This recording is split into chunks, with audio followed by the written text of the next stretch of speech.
जोहार, मैं हूं देवेंद्र कुमार। अब देखना शुरू कर चुके हैं भारत में। दोस्तों, झारखंड की सियासत में पेशा के बाद अब कुर्मी जाति के लिए एसटी स्टेटस पर सियासत तेज। दरअसल हालिया दिनों में टाइगर जयराम ने कुर्मी जाति के लिए एग्रीकल्चर ट्राइब्स का नया श्रेणी बनाए जाने की मांग की है।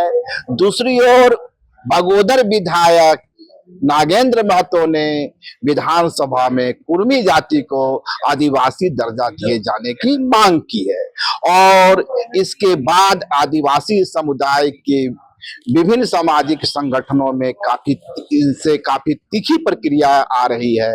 उनका मानना है कि यह उनके हक, हुकूक और अधिकारों पर एक हमला है और एक साजिश के तहत, एक कंस्पायरेसी के तहत कुर्मी जाति को आदिवासी समाज में शामिल किए जाने की संरचना रची जा रही है।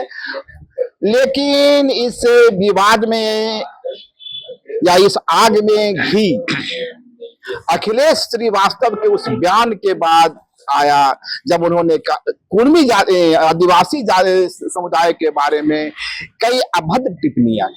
मैं उन टिप्पणियों को दोहराना नहीं चाहूंगा, लेकिन अखिलेश श्रीवास्तव के उस बयान के बाद आदिवासी समाज में एक तरह की नाराजगी जरूर तैर रही है। इस वक्त हमारे साथ हैं ग्लैडसन डुंगडुंग जी। मैं समझता हूं कि ग्लैडसन डुंगडुंग के बारे में परिचय देने की कोई खास जरूरत नहीं है। हमारे दर्शक ग्लैडसन डुंगडुंग से भली भांति परिचित हो चुके हैं। तो ग्लैडसन भाई, आपका जोहार। अखिलेश श्रीवास्तव जो कुर्मी जाति को एसटी स्टेटस के लिए सुप्रीम कोर्ट में या कोर्ट में पैरवी कर रहे हैं, उनके द्वारा हाल के दिनों में कुछ टिप्पणियां आई थी। मैं उस टिप्पणी को हूबहू दोहराना नहीं चाहूंगा, लेकिन क्या यह आदिवासी समाज उनकी इस टिप्पणी को हजम कर पा रहा है? देखिए, पहली बात तो यह है कि माननीय वकील साहब अखिलेश श्रीवास्तव जी जिस तरह से सोशल मीडिया में कमेंट कर रहे हैं, पहली बात उन्होंने कहा कि संताल और मुंडा जो है वो महाबेवकूफ है। उसके बाद जो उनका अगला जो पोस्ट था, खासकर मुझे गाली देने के लिए कोशिश की और अपने जो कुर्मी जो क्लाइंट है उनको खुश करने के लिए जो पोस्ट किया, उसमें खुद को ही जो है कि महा बेवकूफ और महा झूठा साबित कर दिया। अब उसमें मुझ पर आरोप लगा रहे हैं कि मैंने उनका वीडियो जो है उसको एडिट किया, जबकि उसमें साफ दिख रहा है एक खुद जो है कि कुर्मी महतो समाज से आने वाले व्यक्ति, उन्होंने उनका जो है कुछ हिस्सा लिया उस वीडियो से, मतलब उनका इंटरव्यू से, और उसको जो रील बना के अपना फेसबुक में डाला। वहां से जो है कि प्रेम साही मुंडा अपने फेसबुक में फॉरवर्ड करते हैं, फिर मैं वहां से लेता हूं। तो इसे आप देख सकते हैं। दूसरी बात, वो ये कहते हैं कि जो ओंगे आदिवासी जो 70,000 साल पहले जो अफ्रीका से निकले और वो यहाँ पर 65,000 साल पहले पहुंचे, तो उन्हीं के साथ जो है ये कुर्मी लोग निकल के आए, वो उनका दावा है। उनका दावा तो यही है। और वो आनुवांशिक जो फैक्ट है उसका रेफरेंस वो दे रहे हैं। मुझे हंसी आती है कि कहीं भी कोई दस्तावेज कहीं या कोई रिपोर्ट में ये लिखा हुआ नहीं है, और आप उसको लॉजिकली देखेंगे तब भी दिखिएगा। जो ओंगे आदिवासी लोग अंडमान निकोबार में आज भी रहते हैं, उनको देखिए, वो अपने पारंपरिक तरीके से जीते हैं, पारंपरिक व्यवस्था में चलते हैं। उनका अपना भगवान मतलब वर्शिप का तरीका अलग है। हाँ, उनका मूल आधार जो है आजीविका का, वो भी हंटिंग और गैदरिंग है। उसमें थोड़ा सा चूंकि समुद्र के किनारे रहते हैं तो मछली भी मारते हैं, ये उनका है। तो भी तो हंटिंग में आ गया। अब उनका जो कुर्मी, उनका देखिए, ये जो है कि कृषक है, और माननीय विधायक जयराम महतो भी बोल रहे हैं कि कृषक ट्राइब, एग्रीकल्चर ट्राइब वही हुआ। और दूसरी बात, इनकी भाषा भी देखिए ना, ओंगे आदिवासियों की अलग भाषा। आप जब ओंगे आदिवासियों के साथ निकले थे और यहाँ पहुंचे साथ साथ, भाषा समूह एक होना चाहिए था। साथ निकले, एक तो भाषा समूह भी एक होना चाहिए। इनकी भाषा इंडो आर्यन है ना। उसके साथ साथ नाक नक्शा देखिए ना, ओंगे आदिवासियों की नाक नक्शा, फिजिकल बनावट, मतलब जो मानव शास्त्र का बात जो करते हैं वो देखिए। लिंग्विस्टिक, भाषा विज्ञान से भी आप तोलेंगे तो कहीं भी ये खरे नहीं उतरेंगे। आप ऑक्यूपेशन से भी खरे नहीं उतरते हैं। सो कहीं भी खरे नहीं उतरते हैं। भाई क्या हुआ जब ओंगे आदिवासी आज भी उसी फ्रेम में है ना, ब्लैक तो नहीं कहना चाहिए लेकिन जो भी उनका जो रंग रूप है वैसे ही है, ये सडनली जो है कि गोरे हो जाते हैं, मंगोलाइट कलर हो जाता है, मतलब नाक नक्शा गोल मटोल सब कुछ हो जाता है। यहाँ झारखंड के आदिवासियों से भी मैच नहीं करते हैं। इतना अद्भुत परिवर्तन कैसे हो गया। तो ये तो मतलब हंसने वाली बात है। एक बात है ना कि यहाँ कुर्मी, जो टोटेमिक कुर्मी अपने को बोलते हैं, कुर्मी और आदिवासी समुदाय सदियों से एक साथ रहता रहा है। महतो और सरना की परिपाटी चलती रही है। क्या मंशा हो सकती है अखिलेश श्रीवास्तव का? क्योंकि कुर्मी और आदिवासी तो सदियों से एक साथ रहा, शताब्दियों से रहा, तो कहीं यह दोनों जो झारखंड में एक साथ रहते रहा समुदाय है, उसके बीच में साजिशन बंटवारा करने का इरादा तो नहीं? देखिए ये इसमें कहीं ना कहीं पॉलिटिक्स है, जो कि बीजेपी यहाँ मुंह खाने हुआ है बीजेपी को। तो उनको लगता है कि कहीं ना कहीं से वो खोज रहे हैं, कभी पैसा के बहाने सरना ऐसा है तो कभी कुर्मी महतो, तो कहीं ना कहीं से वो अपना बना रहे हैं। तो आपको क्या लगता है कि अखिलेश श्रीवास्तव भाजपा की ओर से? ये मैं नहीं कहूंगा, लेकिन जो मतलब आर्गुमेंट जो पेश किया जा रहा है वो बिल्कुल भी गड़बड़ है। और इसमें देखिए ना, जैसे ओंगे आज भी वो नेचर वर्शिप ही करते हैं। एक भी आदिवासी ओंगे आदिवासी इधर से उधर नहीं हुआ। अब ये लोग पूर्ण रूप से जो है कि हिंदू धर्म को मानने वाले लोग हैं। आप दूसरे आदिवासियों के बीच भी देखेंगे, यहाँ देखिए ना, मुंडा, खड़िया, हो, संताल, है ना, ये जो 5 खास कम्युनिटीज हैं, ये 5 कम्युनिटी का भी देख लीजिए। तो क्या हुआ, इसमें से कुछ लोग हिंदू धर्म को, अधिकतर लोग हिंदू धर्म को अपनाए, कुछ लोग जो है कि ईसाई धर्म को अपनाए, कुछ मुस्लिम धर्म को भी अपना लिए, कुछ एकदम बहुत रेयर जैन बहुत तरफ गए, है ना। लेकिन आज भी एक बड़ा तबका सरना पूजा करता है ना। अब उनके बीच कुर्मी महतो के बीच तो मैंने नहीं देखा कि उनका कोई अपना कोई धर्मगुरु भी है। जैसे आदिवासियों के बीच देखिएगा, हर एक कम्युनिटी में अपना जो है कि पुजारी है ना। जैसे मुंडा लोग पहान बोलते हैं, उराव भी पहान, खड़िया भी पहान, हो लोग देवरी बोलते हैं, है ना। ऐसे सब कम्युनिटी के पास। मैं कह रहा था कि हाँ, महतो पहान की संस्कृति तो पुरानी रही है। खैर मैं इस बात से आगे बढ़ता हूँ। जयराम महतो ने जिस एग्रीकल्चर ट्राइब्स की बात की है, इसका पैमाना क्या होगा? देखिए एग्रीकल्चर जो है, मतलब जो कृषि करता है, कृषि जिसका बेसिक ऑक्यूपेशन है, वो ट्राइब हो नहीं सकता। तो फिर ट्राइब्स होने का पैमाना क्या होगा? पैमाना ही है, आप मतलब अभी जो बड़े डीएनए रिसर्च हुए, एक तो अमेरिका के जो डीएनए साइंटिस्ट है डेविड रिक, उनके साथ बानवे साइंटिस्ट मिलके रिसर्च किए थे, वो पेपर आया है। एक डीएनए रिसर्च जो रखीगढ़ी को लेकर हुआ है, जिसमें खासकर जो ये वैदिक संस्कृति वाले लोग जो कह रहे थे कि हम सिंधु घाटी सभ्यता हमारा है, तो रखीगढ़ी में जो 4000 साल पुराना कंकाल मिला है, उसमें उनका डीएनए मिला ही नहीं। इससे स्पष्ट है कि इनका अस्तित्व ही 3500 साल, 3000 3500 साल का है यहाँ पर एक डीएनए। और जो है उससे भी बड़ा सैंपल 2700 सैंपल के साथ जो रिसर्च आया है, वो कैलिफोर्निया यूनिवर्सिटी का रिसर्च है। और वो भी एक साइंटिस्ट जो है वो इंडिया की ही है, इंडियन ओरिजिन। हाँ, इंडियन ओरिजिन ही है। हाँ, तो उन्होंने जो रिसर्च किया है उसमें ये सारे चीज रिसर्च, आप डीएनए रिसर्च, आनुवंशिक रिसर्च में देखेंगे तो उसका एक ही कंक्लूजन है कि यहाँ सबसे पहले जो रह रहे थे, जिसका रफली जो है साल बताया जा रहा है, वो लगभग 65,000 साल पैर के आसपास का अस्तित्व मिला है, वो हंटर और गैदरर थे। मतलब जो लोग जंगलों में शिकार करते थे और कांद मूल फल फूल चुन करके इकट्ठा करके खाते थे। तो ये कौन लोग थे? निश्चित तौर पर आदिवासी थे। और उससे पहले जो गुफा कल्चर था, गुफा कल्चर जैसे आपको महाराष्ट्र में मिलेगा, बहुत गुफा में लोग रहते हैं तो उसका पूरा मार्किंग वगैरह सब कुछ मिलेगा। लेकिन गुफा कल्चर के लोग थे, उनका अस्तित्व जो खासकर जो ह्यूमन माइग्रेशन जो हुआ वहां सर, हाँ ह्यूमो सिम्पियन का जो माइग्रेशन हुआ अफ्रीका से 17,000 साल पहले और यहाँ 65,000 साल पहले पहुंचे, तब तक शायद ये गुफा कल्चर के लोगों का अस्तित्व समाप्त हो चुका था। उनके वंशज आज के समय में नहीं बचे हैं, कोई डीएनए से अभी तक तो प्रूफ नहीं हुआ है। और उसका कारण माना जा रहा है कि कोई ऐसे भयंकर बीमारी, मलेरिया टाइप का कुछ बीमारी आया होगा जो एक साथ सभी लोग मर गए, जो भी उनके बचे हुए थे। लेकिन उसके बाद जो भी मानव भारत में बचा है उसमें सबसे पहले हंटर और गैदरर्स थे। इससे पहले ऐसा माना जाता था कि सर द्रविडियन जो हैं वही भारत के प्रथम निवासी हैं। लेकिन इसको जो है कि कैम्ब्रिज हिस्ट्री जो आया, तो कैम्ब्रिज हिस्ट्री ने इसको खारिज कर दिया। उसने कहा कि इससे पहले भी जो रह रहे थे वो आदिवासी थे, वो डीएनए पर रिसर्च नहीं था। और उसका आधार क्या होता था? पहले जो हिस्ट्री लिखा जाता था उसका आधार क्या था? एक तो आर्कियोलॉजिकल फैक्ट्स, दूसरा लिंग्विस्टिक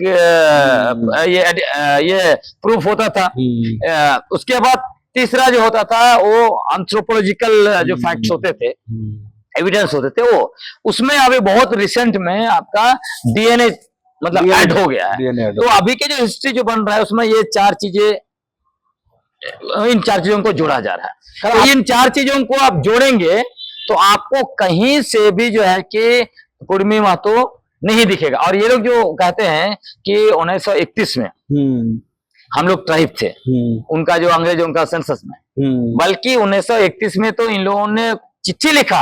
अच्छा। उन्होंने विरोध किया जब अंग्रेज लोग जब ये कर रहे थे सर्वे, उन लोगों ने विरोध किया, बोला कि हम लोग ट्राइब नहीं हैं, हम लोग शिवाजी के वंशज हैं, हम लोग जो है ये क्षत्रिय हैं।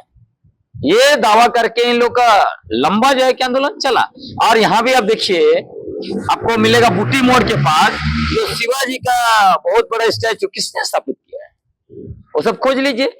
उसके बाद जो है कि विनोद बिहारी महतो, उन्होंने संगठन भी बनाया था शिवाजी। हाँ, तो आज कुछ लोग जो है जिनको ये समझ में आ गया कि अगर हम एसटी में घुस गए तो जो है कि हम को राजनीतिक शक्ति मिल जाएगा, हम लोग आदिवासियों की जमीन भी खरीद लेंगे, तो बहुत सारे इतने अधिकार मिल जाएंगे। जाति के पास तो ऐसे भी काफी जमीन है, वो आदिवासियों की जमीन क्यों कर देगा? बहुत इलाके में नहीं है, कुछ ऐसे इलाके हैं, कुछ इलाके जहां आप टेरिटरी की बात कर रहे हैं वहां का मैं बात कर रहा हूँ, लेकिन जो आदिवासी इलाके में रह रहे हैं उनके पास तो नहीं है ना।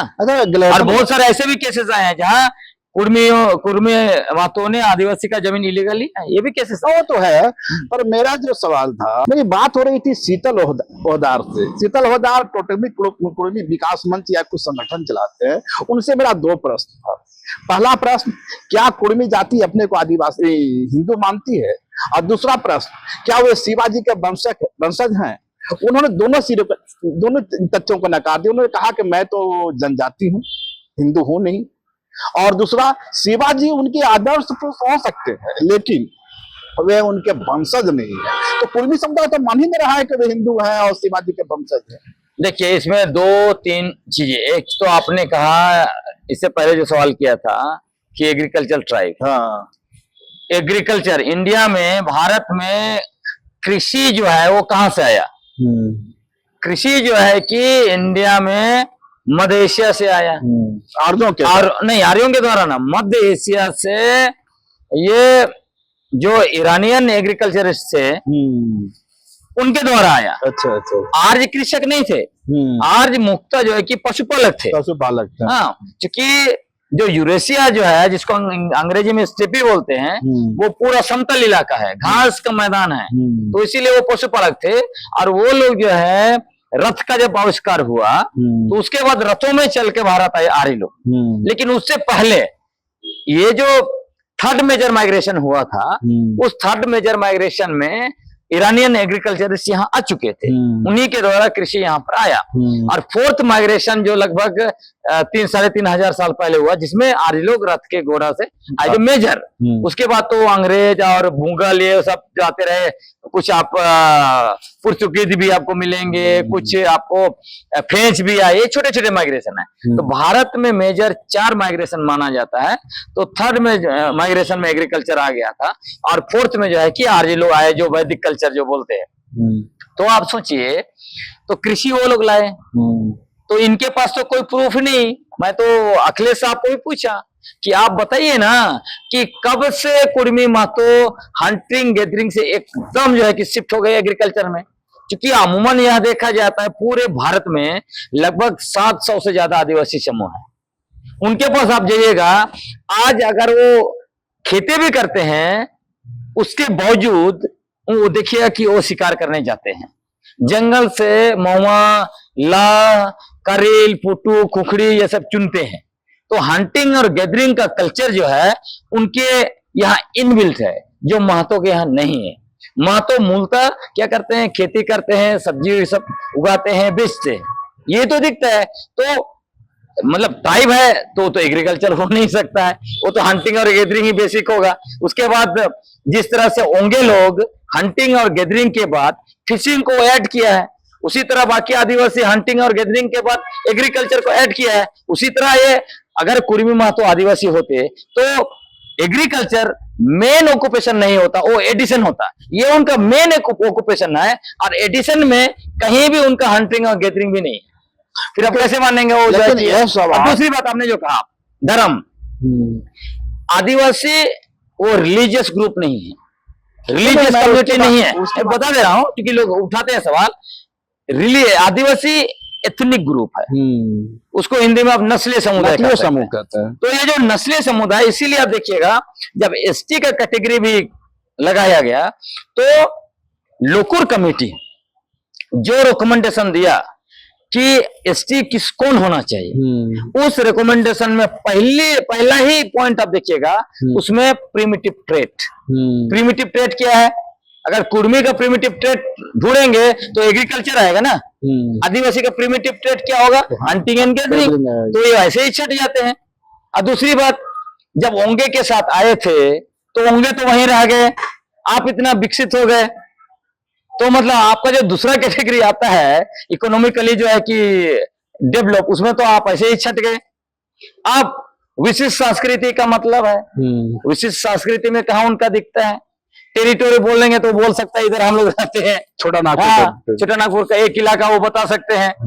हाँ, दूसरे लोग भी बोल सकते हैं। तो इस तरह के जो जातीय ग्रुप जो शेड्यूल ट्राइब बनना चाहते हैं, भारत सरकार के पास कम से कम 250 से ज्यादा लोगों का लिस्ट पड़ा हुआ है, वो लोग वही मांग कर रहे हैं। और आपको मैं बताना चाहता हूं, जितने लोग सूची में डाले गए हैं उसमें से भी कई ऐसे ग्रुप हैं जो छट जाएंगे जब हंटिंग और गैदरिंग मूल आदिवासियों को खोजा जाएगा। वो इसीलिए कि जो भी सरकारें रहे, चाहे कांग्रेस और बीजेपी की, ये लोगों की जनसंख्या को देखते हुए उसमें डाल दिया था कि हमको वोट मिलेगा। बीजेपी भी वही कर रही है, इसीलिए आपने कहा जो विधानसभा में सवाल उठाया।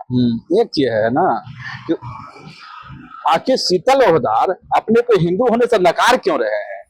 अभी लोग तो अभी नकार रहे हैं ना सब चीज को। अभी देखिए कुछ दिन पहले इन्होंने करम पूजा भी शुरू कर दिया, अब सरहुल मनाने भी शुरू कर दिए। सरहुल जुलूस जो बाबा कार्तिक उरांव ने शुरू किया, कभी देखा आपने? कभी आपने नहीं देखा। कभी वो लोग बोल रहे हैं सरहुल भी हमारा ही त्योहार है। यहाँ तक दावा कर रहे हैं, अखिलेश साहब ने तो यहाँ तक बोल दिया कि झारखंड आंदोलन कुर्मियों ने किया और आदिवासी मजा ले रहा है। तो ऐसे ऐसे फर्जी हिस्ट्री। उसी तरह आप देखिए ब्रिटिश के साथ जो आदिवासी प्रोटेस्ट किए, आदिवासियों ने किसी की गुलामी स्वीकार नहीं की। आर्यों के खिलाफ लड़ा, मुगल के खिलाफ लड़ा और ब्रिटिश के खिलाफ भी लड़ा। अब पूरा इतिहास खोज मत दीजिए ना, कोई इतिहास क्यों नहीं मिलता है कुर्मी महतो का। अब ये लोग जो है बोल रहे चौहार विद्रोह हमारा था, उधर जो है कि आपका भूमिज आदिवासी बोल रहे हैं कि ये तो हमारा था। शैलेंद्र महतो जी ने फर्जी इतिहास लिख दिया है, तो बिना रेफरेंस का तो हिस्ट्री नहीं हो सकता है ना। तो आप जो है कि फर्जी इतिहास क्रिएट करेंगे तो काम नहीं ना चलेगा।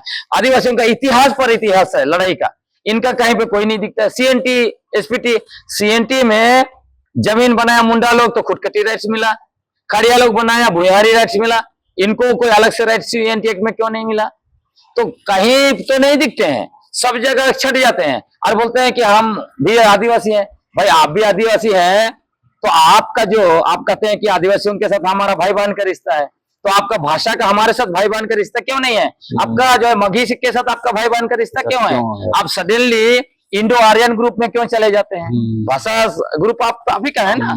इसीलिए कुछ लोग जो लिख रहे हैं कि इनका जो मूल जगह था मध्य प्रदेश, सॉरी महाराष्ट्र गुजरात के इलाका का, तभी लोग कहते हैं वो तो कुर्मी है, हम कुर्मी है। यही एक बड़ा है ना। तो भाई लोकतंत्र है, सबको अपनी बात रखने की आजादी है।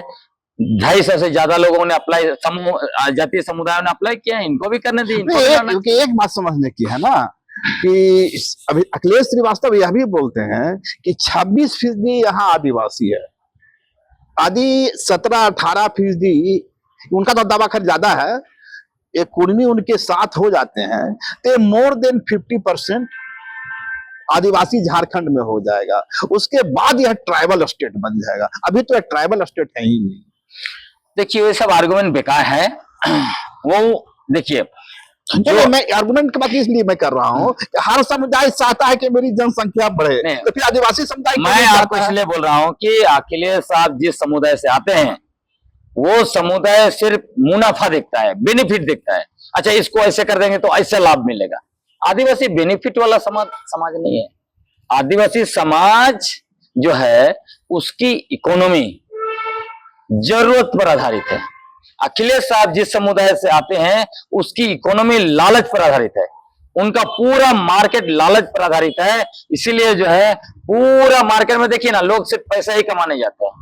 हमारे समाज में ऐसा नहीं होता है। हमारे इलाके के बाजार चले जाइए, लोग अपने जरूरतों को पूरा करने के लिए जाते हैं, कुछ बेचते हैं, खरीदते हैं। तो ये बेसिक अंतर देखना पड़ेगा। इसीलिए हम आदिवासी हैं तो हैं, हमको थोड़ी ना कि इतना जनसंख्या बढ़ा रहे हैं, इतना हमको हम लोग वैसे है ही नहीं है। अखिलेश श्रीवास्तव को छोड़ दें, अखिलेश श्रीवास्तव को छोड़ दें, उनका आर्गुमेंट को उनकी जगह रहने दें। आखिर एक सच्चाई है ना कि हालिया दिनों में कई जातीय समूहों को एसटी में शामिल किया गया, उसी तरह यदि कुर्मी को भी शामिल कर लिया जाए तो इसमें बुराई क्या है? आपकी संख्या बल मजबूत होगा। जब वो है ही नहीं ना। समस्या ये है, आप क्या पानी को दूध के साथ मिला देंगे? पानी को दूध के साथ नहीं मिलाएंगे। अगर आप पानी के साथ दूध, मतलब दूध में पानी डालेंगे तो चोरी करने वाला थोड़ा सा पानी डालता है। आप पानी ही ज्यादा मिला देंगे दूध में तो दूध तो रहा ही नहीं ना। आपका क्या लॉजिक मान है? ये बोल रहे हैं आदिवासी 26, हम 28, तो 28 को तो 28 तो 26 को निकल जाएगा ना। और जब है नहीं कैसे आप मिलाएंगे? मतलब ये हुआ गाय और बैल का, ये सॉरी गाय और भैंस को आप एक ही मान लेंगे क्या? भाई एथनिसिटी का मामला है, ये कोई बेनिफिट का मामला नहीं है, राजनीतिक कुर्सी छीनने का मामला नहीं है, या कोई जमीन छीनने का मामला नहीं है। ये एथनिसिटी का मामला है। एथनिसिटी और जाति दोनों अलग है।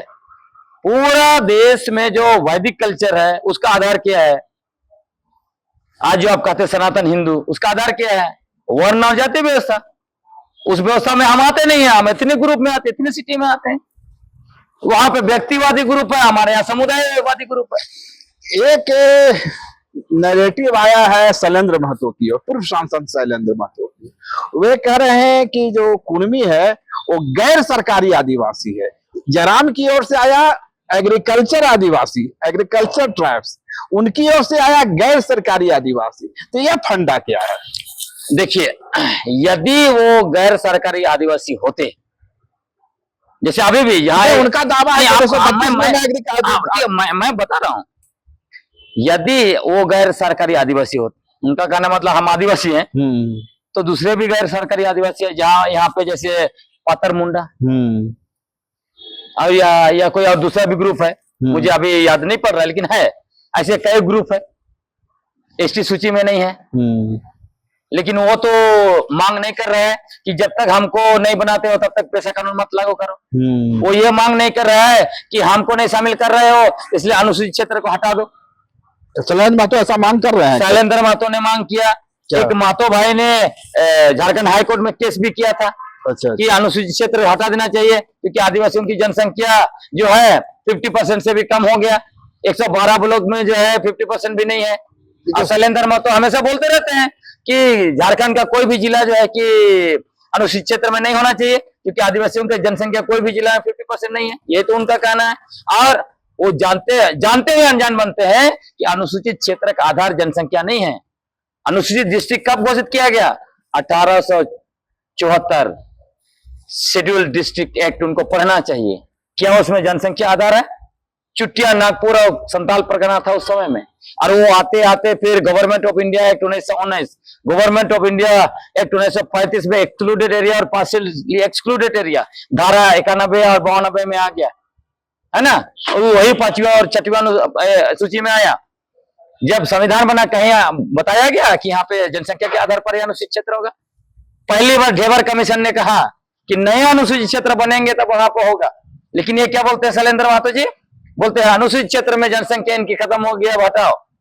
तो जब आप आदिवासी हैं तो आप हटाने का क्यों मांग करते हैं? जब आप आदिवासी हैं, पेशा कानून को क्यों लागू नहीं करने देते हैं? आपको तो कहना चाहिए हाँ ये लागू होना चाहिए, कल को हम भी बनेंगे, हमको भी मिलेगा। तो मतलब पेशा, जब आप एसटी सूची में नहीं रहेंगे तो आप आदिवासी है, मतलब ओबीसी हैं, इसलिए आदिवासियों का सारा अधिकार खत्म होना चाहिए। और जब आप आ जाएंगे तब जो है कि पेशा कानून भी लागू होना चाहिए, अनुसूचित क्षेत्र भी रहना चाहिए और सीएनटी भी रहना चाहिए, सब रहना चाहिए। वाह रे वाह, क्या आर्गुमेंट है। जेल कैंप के एक प्रवक्ता हैं मनोज साहू या कुछ नाम है इस तरह का, रमेश साहू, उनसे मेरी बात हो रही थी। उन्होंने कहा कि 1932 तक, कहा नहीं दावा किया कि 1932 का जो जनगणना हुआ था उसमें कुर्मी जाति जो थी वो सरना धर्म के अंतर्गत थी, उनके लिए भी सरना धर्म कोड था क्या? जबकि हमने उनकी बात को एक सफाई देने की कोशिश की। जहां तक मुझे लगा उस समय आदिवासी कोड तो था, primitive code, tribes code, Sarna धर्म कोड था क्या उसमें? बिल्कुल नहीं था, उनको जानकारी ही नहीं है, क्योंकि तब तक सरना शब्द आया ही नहीं था। सरना शब्द कब आया? आपका जब आदिवासी महासभा ने पूरा राष्ट्रव्यापी आंदोलन शुरू किया ना, उस दर में यह सरना शब्द आया। और उसको बाद में बाबा कार्तिक उरांव ने जो पूरा जो है कि फैला दिया। कार्तिक बाबा की वजह से जो है कि सरना शब्द जो है कि पूरे जगह पे स्थापित हो गया, है ना। इसलिए उनका कहना है गलत है। इसलिए मैं कह रहा हूँ, देखिए इन लोगों को आधा अधूरा जानकारी इधर उधर से उसको बनाते रहते हैं, बांटते रहते हैं, फर्जी इतिहास क्रिएट करने की कोशिश करते रहते हैं। तो इतिहास क्रिएट करने दीजिए। अब लोग विरोध कर रहे हैं, जैसे मैंने कहा कि चुआड़ विद्रोह को लेकर भूमिज लोग विरोध कर रहे हैं ना, तो फर्जी इतिहास और फर्जी सब कुछ स्टैब्लिश करिएगा तो होगा नहीं ना।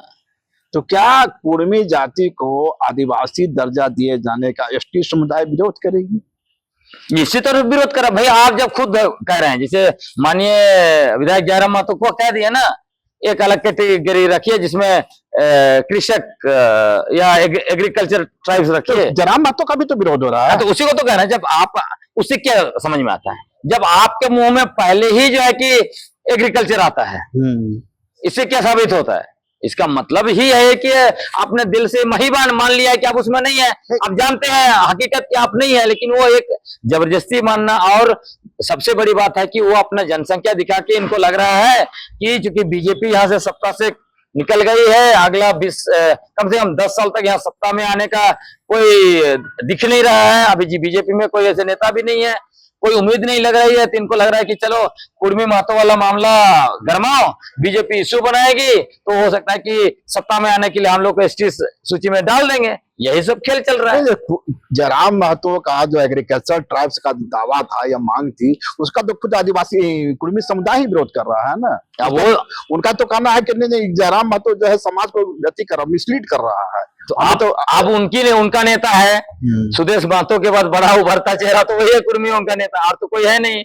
और सुदेश महतो को इन्होंने गर्त में डाल दिया। और सुदेश महतो, ये देखिए, सुदेश महतो कम से कम चालाक आदमी मैं जानता हूं। उन्होंने इस पचड़े में कभी वो पढ़े वो इस पचड़ा में वो कभी नहीं पढ़े। क्यों नहीं पढ़े? क्योंकि उनको सच्चाई मालूम है, इसीलिए इस पचड़े में नहीं पढ़े। नहीं तो सुदेश महतो, जयराम महतो तो कल आए ना। सुदेश महतो की जब इतनी बड़ी पार्टी थी, पूरा कुर्मी के बल पर, कम से कम कुर्मी महतो के बल पर 10 सीट तो अपने पास रख सकते थे ना। लेकिन उन्होंने कुर्मी का मामला को क्यों नहीं उठाया? कुर्मी का नेता क्यों खुद को नहीं बनाया? क्योंकि उनको सच्चाई मालूम था ये जो है कि चलेगा नहीं आने वाले समय में।